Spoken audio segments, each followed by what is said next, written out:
My name is Tom Nelson. I'm the Outagamie County Executive. So that's the greater Fox Valley, greater Appleton. We're about 180,000 folks up here. It's the fifth largest county in the state. I've been elected and reelected 6 times.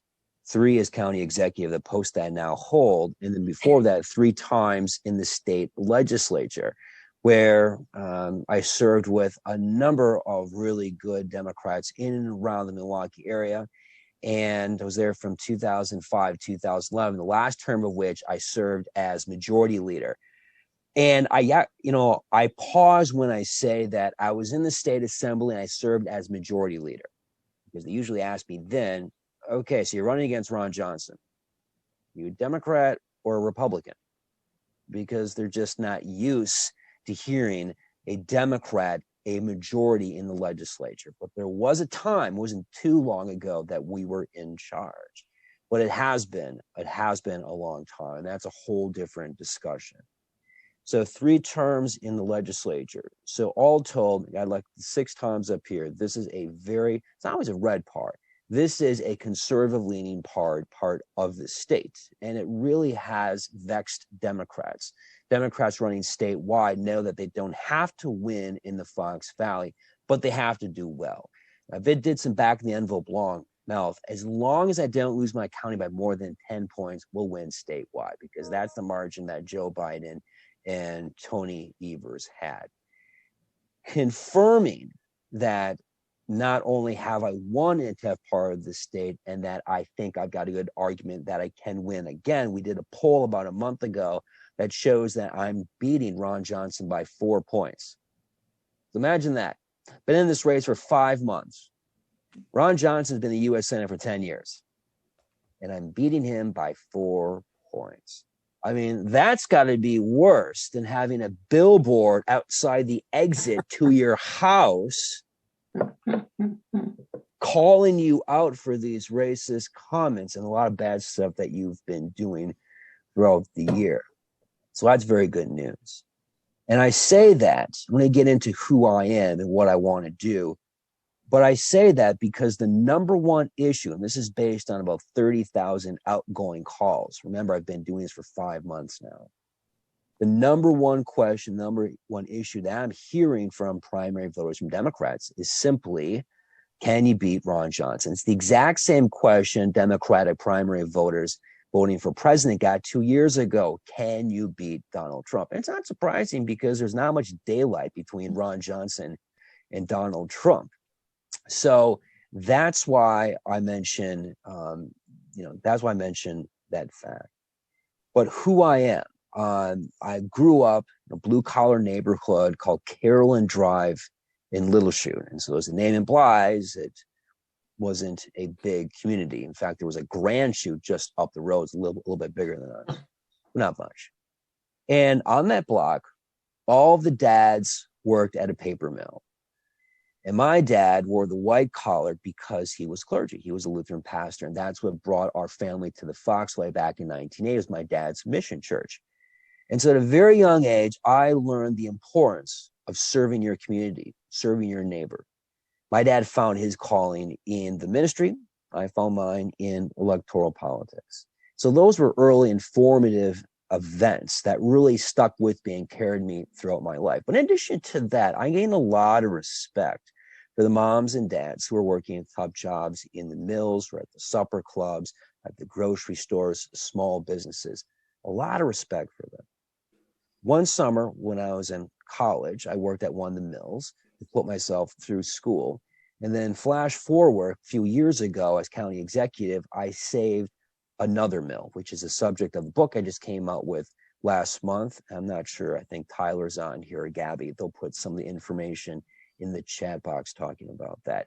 And then in school, growing up, I did the full Wisconsin. So I worked in a paper mill. I baled hay on my uncle's farm in western Wisconsin. I stocked shelves at a grocery store. I had my own paper route and bussed tables at a supper club. So, I have a pretty good sense when people talk about going to the Senate, going to Washington, and fighting for working families. In order to fight for working families, you have to walk in their shoes. That's my story. That's my experience. You need to send someone that's going to fight for those issues, but knows what they're talking about, has that experience. And I have that. What I simply want to do in the Senate is to make the economy work for everyone, not just folks like Ron Johnson, not just the well-to-do, the millionaires, the billionaires, folks on Wall Street. The system has been great for them, but too many of our neighbors, too many friends and family have fallen back. That is going to be my mission, is to close the income gap, the inequality that has besieged our communities in so many different ways. I'm also a big proponent of Medicare for all. I don't want to go to Washington and cover millions of people with health insurance. I want to cover everyone. And it's a personal issue for me because my wife is a cancer survivor. My mom had cancer as well. In both of those instances, we were blessed to have good health insurance. 30 million Americans cannot say that same thing. That is unacceptable. And running for the U.S. Senate, I think Sarah mentioned this too, the sacrifice you make for your family. I have a 7-year-old, Mary, and I'm on the phone right here talking to people, calling, say, Daddy, you keep talking to Democrats, why don't you play with me, do some things? And I said, yeah, we have our time, we spend time there. But I explained to her, and even as a 7-year-old, she can understand that. And simply, Mary, I want to go to Washington. I want to go in the U.S. Senate so that millions and millions and millions of moms and dads and children, boys and girls, that when their mommy or their daddy is sick, God forbid, they'll be taken care of. And so she says, okay, sounds good. And then goes in the other room and starts beating up on her brother.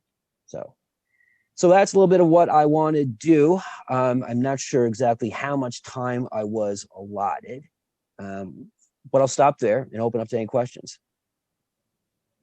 Yeah, great. Let's go up to Claire. I think she has a question. Yes, hi. How do you plan on winning a substantial percentage of votes in Milwaukee County, since you and Ron Johnson are essentially white men competing for a majority of votes from predominantly Black voters of Milwaukee County? I think what you have to do is you have to look at, this is a statewide race, and not all of us are going to be from, of course, the same part of the state. And, I think it's going to behoove all of us, wherever we are, to redouble our efforts to try to get to as many communities and parts of the state as possible. I am from the Fox Valley. And what I want to say is this, is after I was in the state assembly, I ran for lieutenant governor with Tom Barrett. I spent a lot of time in Milwaukee, and I still have a lot of connections from my time in the assembly, folks I'm still in touch with and I work with. I think what this race can come down to is, in my case, rekindling those contacts and recognizing the importance that Milwaukee plays in any kind of statewide race. And I think in that instance, each of us have strengths and weaknesses, but I think what's going to be the winning campaign is not necessarily who is going to spend more time in one place or another, or whatever that might be.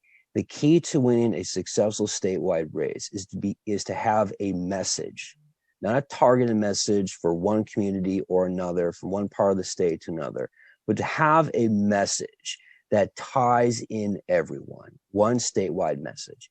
I have a couple of examples. A big issue is going to be healthcare. I just talked about that. If there's a lack of access to affordable healthcare in Milwaukee, there's going to be a lack of access to healthcare in Rhinelander, urban and rural. If there are issues with lead pipe and poisoning the water supply in a larger city, you're going to have the issue with runoff from large-scale farming in places like Kewaunee County or Adams County. If there's income inequality in the city, there's income inequality on the farm. I've always led, a substantive issue-based campaign. Those are three examples of issues that I think will resonate across the state. The key is being able to talk about those issues all over the state. We have a diverse state. The reason why I got in very early, 24 months, people are saying I'm crazy for getting into the office or into the campaign. They might be right, they might not be right. The goal with that is to afford me as much time as possible to get into as many parts of the state as possible. Thank you.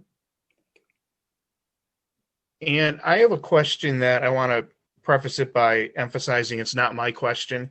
It's coming from our friend Tammy, not Baldwin, who wasn't able to make it. And she asked a question that I think a lot of people probably have as well, is what do you think the role of money is going to be on this race? There are some candidates that have significant money. And how do you think that's going to play? And what are your strategies to make sure that money does not buy an election? It's a very good question. I feel like that I'm living a Bernie Sanders stump speech, millionaires and billionaires. I think it's no question that money is just playing a huge role in politics, and it doesn't have to be that way. And I think that we do better when we don't have that type of influence. I'm not going to be able to self-fund. I'm just a little pastor's kid from Little Chute, Wisconsin.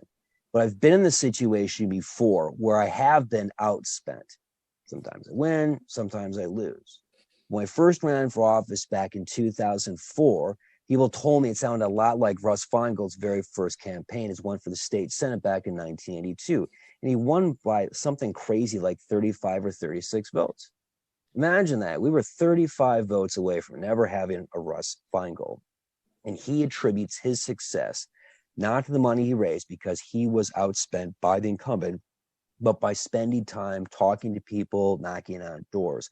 What I did in my assembly race back in 2004, I knocked on 22,000 doors. I willed this race to victory. It shows in that case that there are other ways to win an election besides money. And especially among Democrats, there is just this reaction to money in politics that I believe that if there's too much money getting into politics by a candidate, that's going to backfire. And so my message is going to be about the issues, things I care about, like Medicare for all. But we're going to do the best we can to raise the money that we can.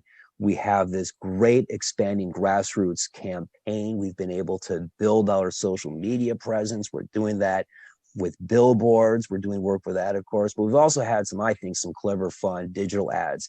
We just recorded 2 more today, and it's getting attention. It's getting attention. It's, it's growing our ranks, and it's emphasizing that this is going to be the truly grassroots, people-powered campaign. We've got a great response.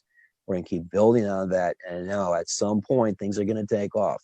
They're going to take off in a way that we are going to be able to continue to build those lists and build those contacts. I believe that that's the way that you should run a campaign.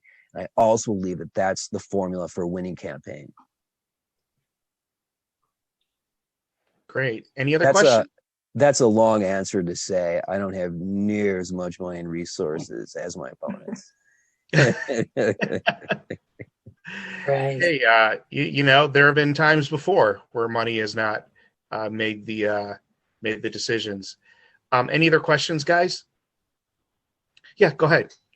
I know that police is a state and local issue and not that much of a federal matter, but where do you stand on police reform versus defunding the police? I'm a big supporter of the George Floyd Justice and Policing Act. I've been very upfront with that and very clear with that. I think that's what we have to do. I think that that's a very important step. Great. Well, we are chugging along on time, so I want to thank you very much for coming by. And like Treasurer Godlewski, hopefully we'll be able to see you back many times over the next year before we get to voting day. Great. Thank you so much. I appreciate the time. Thanks for including me. Thanks, Tom. Here, buddy.